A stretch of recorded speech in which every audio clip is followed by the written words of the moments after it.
जान कहते हैं। हम अपनी जान के दुश्मन को अपनी जान कहते हैं। मोहब्बत की इसी मिट्टी को हिंदुस्तान कहते हैं। हिंदुस्तान जो दुनिया में सुनाई दे उसे कहते हैं खामोशी। जो दुनिया में सुनाई दे उसे कहते हैं खामोशी। जो आंखों में दिखाई दे उसे तूफान कहते हैं। तूफान कहते हैं। जो ये दीवार का सुराख है साहब, जो ये दीवार का सुराख है, चाइना अमेरिका पाकिस्तान साजिशों का हिस्सा है, मगर हम इसे अपने घर का रोशनदान कहते हैं। रोशनदान कहते हैं।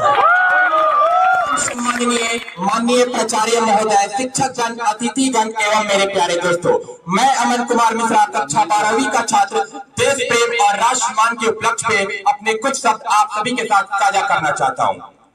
आजादी का असली मतलब वही समझ सकता है जिसने कभी गुलामी की हो। हम सब भाग्यशाली है कि हम स्वतंत्र भारत में जन्म लिए। प्राचीन, मध्यकालीन और वर्तमान भारत के उदाहरणों से स्पष्ट करना चाहूंगा कि जब हम फिरंगियों के फेरे में फंस गए थे, तो रंगदे बसंती चोले की एक आवाज पे टोलों के टोले उमड़ाते थे और उनके वंदे मातरम के नारों से खून में आने वाला 5-5 डिग्री का तूफान अंग्रेजी शासकों के जड़ों में तूफान ला देता था।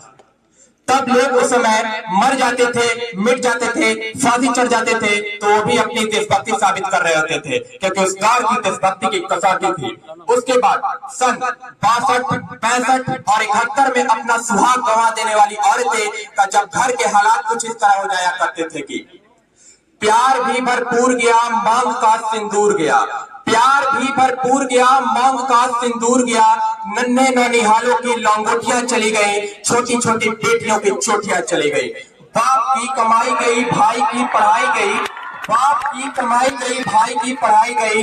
बस एक ऐसा विस्फोट हुआ, पता ही नहीं चला, पूरे जिस्म की ही बोटियां चली गई। और आपके लिए तो एक आदमी बड़ा ऐसा हो कि तुम मेरे घर की तो रोटियां ही चली गई, रोटियां ही चली गई। हम लोग ऐसे समाज में जीते हैं जहां लड़कों को देख भाई हड़काते हैं, वही भाई अपनी गर्लफ्रेंड के किस्से घर में हंस के सुनाते हैं। और मैं बता दूं कि हम आज भी महिला सुरक्षा के मामले में चौथे नंबर पे आते हैं। हम एक ऐसे समाज में जीते हैं जहां पत्थर के मूरत को लगते हैं 56 भोग, जहां पत्थर के मूरत को लगते हैं 56 भोग और भूखे नंगे तड़पते सो जाते हैं लोग, सो जाते हैं लोग। न सरकार मेरा है न रब मेरा है, न सरकार मेरा है न रब मेरा है, और न ही ये बड़ा सा नाम मेरा है। बस इतनी सी बात का गुरूर है मुझे कि मैं हिंदुस्तान का हूँ और ये हिंदुस्तान मेरा है। परंतु वैचारिक बीमारी मुझे समाज में नजर आती है। कहते हैं हम सबसे बड़े लोकतंत्र में जीते हैं, जहाँ हिंदू पैदा होते हैं, मुसलमान, सिख, ईसाई भी पैदा होते हैं, लेकिन बदकिस्मती से अब इंसान पैदा नहीं होते। और हमारे राष्ट्रमान के लिए न तो हिंदू की जरूरत है न तो मुसलमान की जरूरत है। जरूरत है तो केवल एक अच्छे इंसान की जरूरत है, अच्छे इंसान की जरूरत है।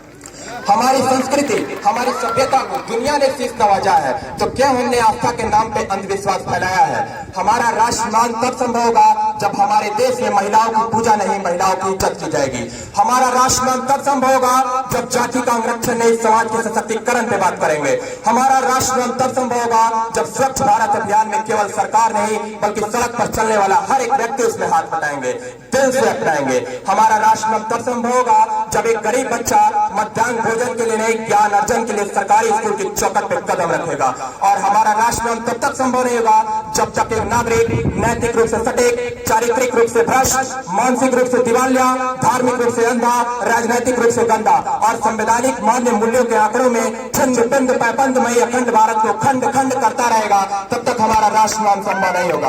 और अंत में यही कहना चाहूंगा, हमारा हिंदुस्तान महान था, महान है, महान रहेगा।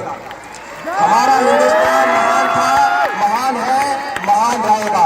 होगा हौसला सबके दिलों में बुलंद, यदि होगा हौसला सबके दिलों में बुलंद, तो एक दिन पाकिस्तान भी जय हिंद बोलेगा।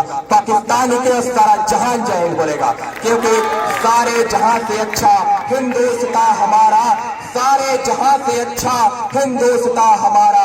हम बुलबुले हैं इसके, ये गुलसिता हमारा, ये गुलसिता हमारा। जय हिंद, जय भारत।